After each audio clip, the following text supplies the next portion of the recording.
Hi everyone, from me, Brent Graham. Welcome to this Betway Summer Cup preview of 2022. It's a big feature race time again. The race takes place at Turfontein tomorrow. We're recording this on Friday morning, and I've got two guests here to talk us through the main race. We'll also have a look at the rest of the card, see if anything else jumps out, but certainly a good day to be punting the races. I'm going to start at the top of my screen. Everybody knows him as Mackham on the Good for the Game forum. It's Chris Sturdy. Chris, mate, how are you? Welcome back to the show. It's been a while since you've been on the YouTube channel. Indeed, technology is working, shining on me at the moment, Brent. Let's hope it stays that way. And good to be on. Yeah, I mean, organizing a show these days isn't easy. You've got to align the load shedding schedules to try and get the boys on, and it's easier said than done. We've managed to do it, and we've managed to get Jason Dedekind in the studio as well. Jason, good to see you, mate. You look like you coming to us from the office there. Yeah, I'm at the office. Morning, guys. Obviously at Killarney Country Club. Lawrence Michael, a member here. Betway, sponsor of the Summer Cup. So I thought very good opportunity to get involved in your show again. It's I still miss my racing. I still love my racing, and hopefully we can guide the punters into a few winners on the day. Excellent. Looking forward to that. I must say, I met with Jason the other day for a coffee at Killarney. The course looks absolutely immaculate. So if you are looking for a round, get out there and play. Maybe it's time I pull out the old sticks again as well. But anyway, gents, let's get straight to the Summer Cup. What I'm going to do is Betway being the sponsor and all. Let's have a look at their. Let's find the best way of doing it here. No, that's not going to work. We'll do it this way. Let's run through the top horses, and we'll sort of go through one by one initially, and then just see what else you guys might fancy. But Jason, I'll start with you. Sparkling Water, trained by Mike de Kock, Kamala in the irons, and we've got a price here of 22 to 10. I've watched odd podcasts, and a lot of the guys saying worthy favourite, but perhaps a bit skinny at these prices. What are your views? Yeah, I think exactly that. I think Mark de Kock obviously holds a very strong hand here. Sparkling Water, Safe Passage, Aragosta. I think those are the three. You got MK's Pride there as well. For me, I think Sparkling Water is a worthy favourite. Repeats his July run. She'll go very close. I have got her in my top four. Safe Passage, same thing. Very, very close. Kamala gets on well with Sparkling Water. Second run off the rest, only worry for me. But Sparkling Water, worthy favourite. But yes, as the guys say, a little skinny in the betting. Right, Chris, looking at those top horses in the betting there, Sparkling Water. I didn't realise actually that all three of the top horses in the betting are actually Mark de Kock runners. What's your thoughts on that? Yeah, I agree with what's been said there. He's got a very strong hand all day, and especially in the Summer Cup. I would go Sparkling Water over Safe Passage, but I agree that the price is a bit short, and maybe from a punting perspective, rather look for an each way shot a bit further down the list. But I wouldn't argue with Sparkling Water. Right, and just to mention to punters, we're all going to touch on one or two of the other races after the show as well. And Chris's wife actually has a share in in a colt that is running just before the Betway Summer Cup. So we look forward to hearing your thoughts on that one as well, Chris. Chris, sticking with you, then we sort of covered, I guess, the Mike de Kock horses at the top three there. Looking a little bit further down the betting boards, what else catches your eye? Well, as we mentioned, Mike de Kock's got 4 runners there. Sean Terry's got 5, and I think that stable's going to come into top form. For these feature season in Gauteng. So I'm looking at the Terry horses. And I came up with Nebraska as maybe his runner with the best chance. And then lo and behold, we get Mr. Southpaw, Alan, who's unfortunately can't make the show today. And he likes Pyromaniac, which is also Sean Terry. And I respect very much what Alan says in the features. His record is next to none. But I thought Nebraska could give us a good each way money. You get four places in the Summer Cup. When I looked yesterday, 16 to 1, and then when I looked this morning, it was 12s. And now 14. 13 at the moment. Yeah. 13. Sorry, you just have to take the one off there, but it's 13 to 1. Yeah. You and me are the old fractional punters. We like our fractions. Yeah, I'm old school, yeah. Yeah. Okay, so Nebraska there for you, and obviously, thanks for reminding me of Alan Moskrop Southpaw on the Good for the Game forum. And by the way, there is a link to the Good for the Game forum thread below the show. So you can go and see what the punters fancy. And just to shout out as well that Chris will be posting a jackpot on there Saturday morning if you'd like to follow our jackpot. And I'm also going to look at a treble with Betway, and we'll post that on there as well. But yeah, we got Southpaw's Pyromaniac and Nebraska from you, Jason. What can we get an upset? Is this the sort of race we should be looking to beat the favourites?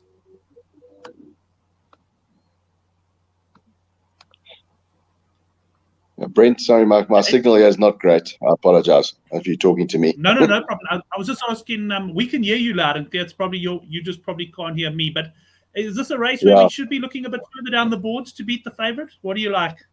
Well, of the Dedekind runners, I've actually gone with Aragosta. I think this horse is due a big one. I know the owners, and they were very bullish on July Day. And if you rewatch the July, Kennedy and Kamala went for the same gap. Kamala got there first, so they were thinking that they were the right one on July Day. Obviously, then tried in the Gold Cup, maybe just a little bit too far, but yeah, it wasn't disgraced. And then last time out, they tried the blinkers, which didn't work. So for me, the value of the Dedekind Quartet reigns with Aragosta. Yeah, he's got a length or two to find on Safe Passage and Sparkling Water, but Fari, top jock, gets on with this horse well. I think he's a runner. I also lent to, I do respect number 14, Pyromaniac, of what the guys are talking about. I think William Robertson's an unknown quantity, the top weight. I'm not always a top weight fan, but going 20 to 2,000 meters here, wasn't disgraced last time out when trying 1,800. So, he's got the proven class. He's the highest merit rated horse in the race. I won't be leaving him out. I think he's a massive runner. MK's Pride, a little bit to do in the distance. Obviously, we've touched on 4 and 5. Bit of money for Porto Manzano from Johan Janssen van Vuren stable, 10-1 into 7-1. A good finisher, third run after the race. The guy's looking for horses that have been backed. Look at that. I respect Nebraska. I respect what Chris says. I think that's a massive runner with Pierre up. Obviously, Pierre had his 5,500th winner yesterday at the Vol, which is awesome. Jeez. Red Saxon, a bit of money for that. Second base. It's a very wide open race. I've even thrown in a horse like number 13, Light the Moon, who's got no sort of stamina doubts. Yes, he's been proven against unknown quantities, but with 54 on his back, he's a horse I'll put in. And even the other Terry horse, Shango. I think this is also a horse that stays all day. You never know what you're going to get at the Summer Cup. Rain's predicted tomorrow. You don't know what you're going to get. It's a wide open race. For me, the value lies with number 8, Aragosta, and number 1, William Robertson. Right, excellent. Chris, anything else further down the betting boards for you that you'd stick into quartets? Or Jason's onto something. Jason's onto something with Aragosta, because on the weights from July, he's right there.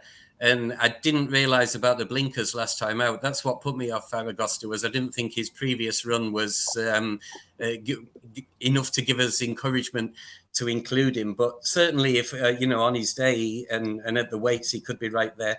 And Red Saxon, I think he's got a horrible draw, but if Red Saxon's on his game, the weights would suggest that he could also be a factor for those maybe playing the trifectas and the quartets, Yeah, agreed. Red Saxon, I see at 14-1. Okay, so in closing, let's close off the Summer Cup before we talk about the other races. Chris, I'm going to go with you. Sorry, Jace? No, 100%. I said I agree with Red Saxon. Obviously, nice price too. Okay, no, good. I'm going to come to you now for your final thoughts. But Chris, final thoughts then. Select a winner for us then. And what's your betting strategy going to be on this? Are you going to back something to win? Or are you going to look to structure pick sixes and jackpots on the day? What's your strategy for the Summer Cup race? Yeah, I think Sparkling Water is the right one, but not at that price. If somebody was offering me a free bet, then I would probably go with Sparkling Water. But when it comes to parting with your own hard-earned cash, I'd rather go with a Nebraska each way. Nebraska each way for you there, Chris. And Jason, just to sum up on the Summer Cup for you before we chat about the other races. Yeah, also same. Brent, it's a wide open race. For me, I'll be taking a pick six on the day and maybe a quartet in the main race, and I'm going to load up. I think Sparkling Water will definitely run a place, but I'm looking to beat it, obviously, with the likes of Aragosta. I think William Robertson, if he stays, massive runner. So for me, I'm going to take a quartet. I'll probably, I like taking chances, so I'll probably double float Aragosta and William Robertson with the likes of Safe Passage, Sparkling Water, Red Saxon, Light the Moon, Pyromaniac, and maybe Shango. I think it's about 360 for a full unit. Take a percentage of that. Great. I like the sound of that one. Jason, sticking with you then, anything else? And what you can do is if you've got fancy anything in any of the other races, I'll bring up that race so we can have a look at the odds as well. But any other races that jump out for you on the card? I know you don't have as much time to study as you normally used to when you were involved in the industry. Yeah, I had a quick look yesterday, and when I say I don't study, I still like to watch the replays and go and have a look. I thought race 3, number 10, Bon Vivant, was one of the better bets on the card. It is a Pinnacle Stakes, best weighted horse in the race. I think that'll take a power of beating in race 3. Obviously, it doesn't help the pick 6 punters, but I thought that was one of the better bets. And then in the pick 6, you've got to take a chance somewhere, and I'm taking a chance in the last leg. I don't normally do this, but I just like the way this horse, Motown Magic, number 4, has started to finish off his races. Obviously going 3-2 now. I've got a length or two to find behind the 5, Rumagan, and obviously marching on together, proven Imperial Ruby, sort of the best weighted horse in the race. But I think Motown Magic could be an improver in the race, and that's where I'm going to bank her in the pick 6, which would be race 9, number 4. Race 9, number 4, your banker there. It's a 33-10 shot. I must say, whenever I take a pick 6, and I don't have a very good record, I must tell you, in the pick 6, so it's always a decision: do I load up early and sort of hang on at the end, or do I sort of try and get a couple of bankers early and have a bit more cover then? But the fact is, for me, it doesn't really matter because I'm one way or another, I'm not normally involved in the end anyway.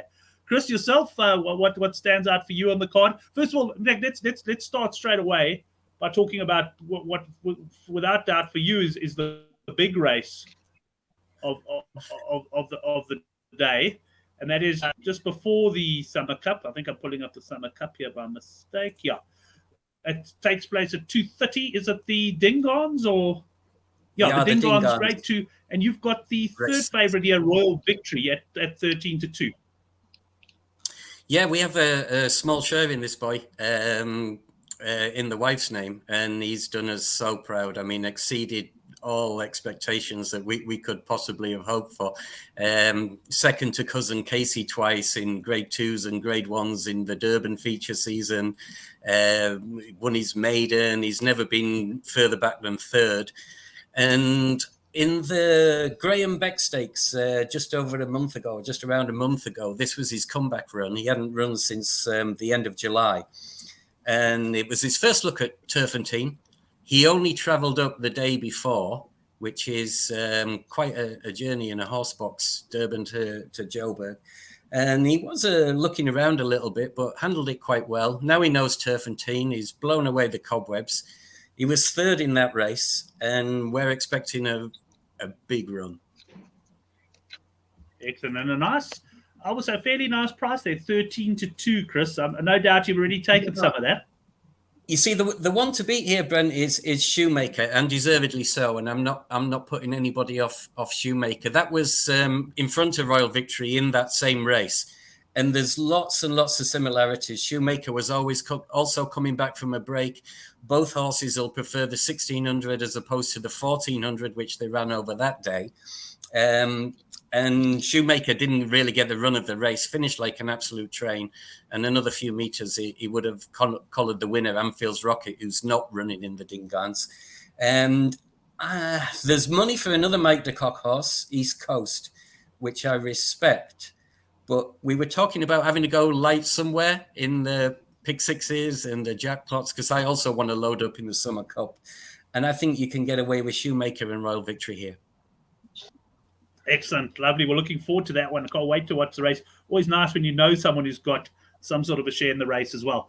Chris, anything else for you on the card that jumps out? Yeah. Look, it's a really tricky race. The Merchants race 5. Sprint 1160 meters.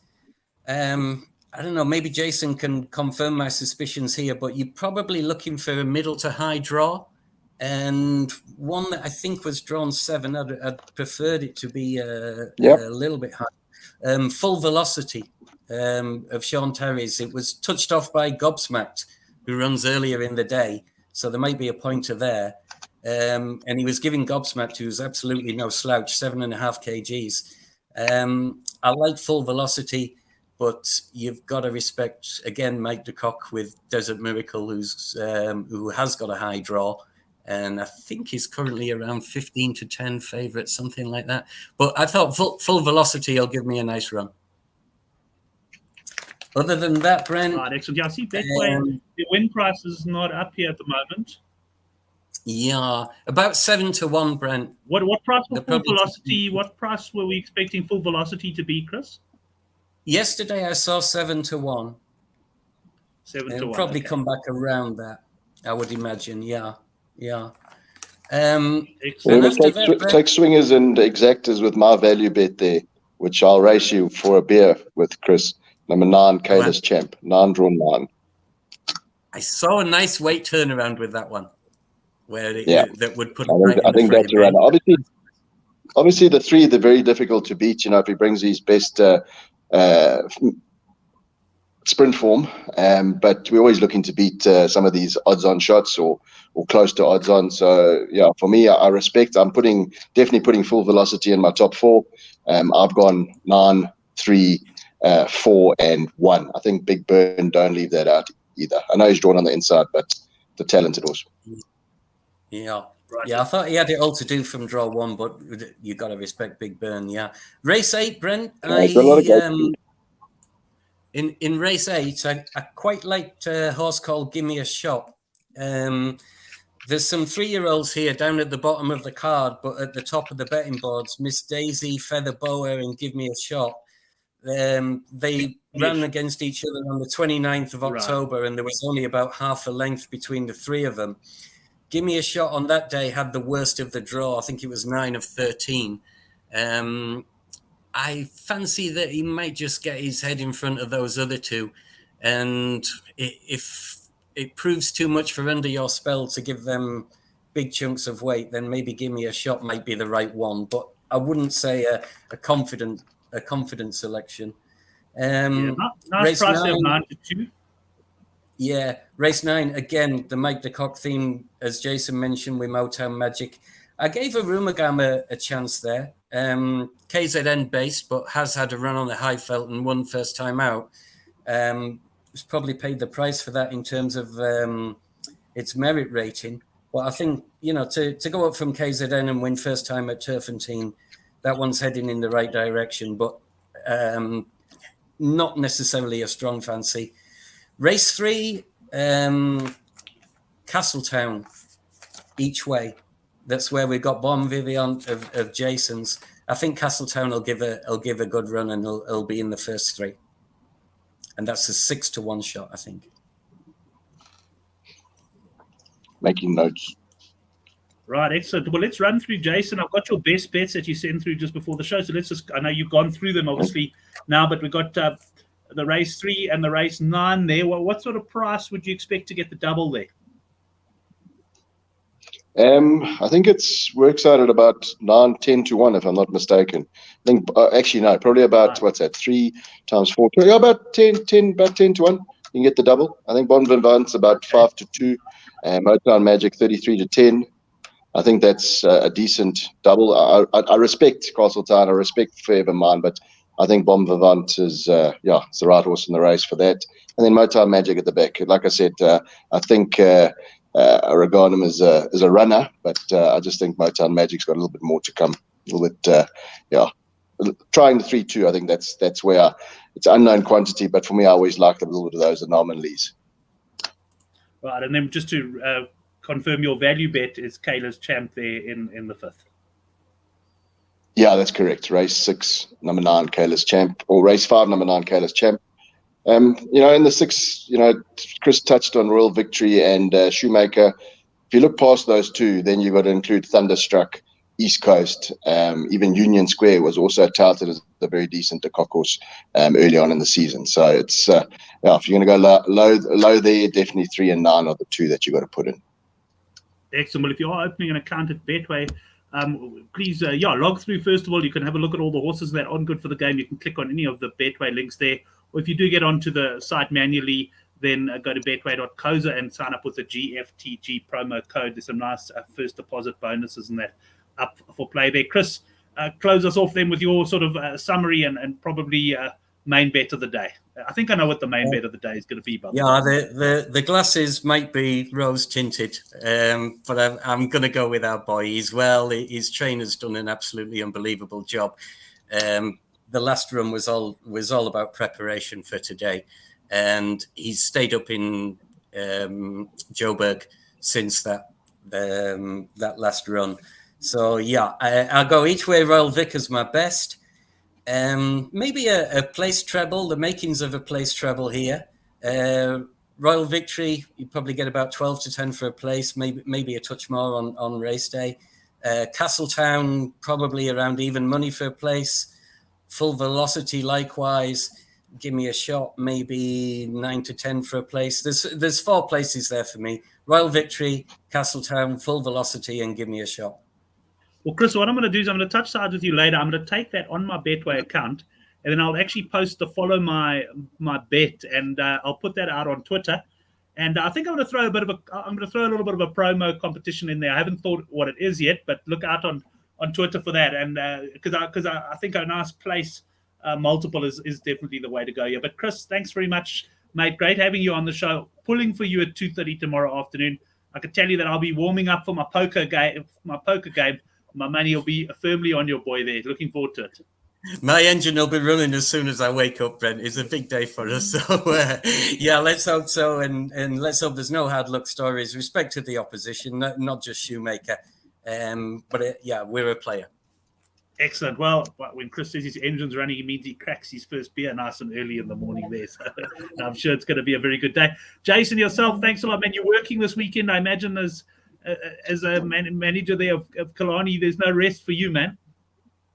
No, it's a busy weekend. We've got lots of golfers here. Obviously, the Joburg Open's happening at Houghton.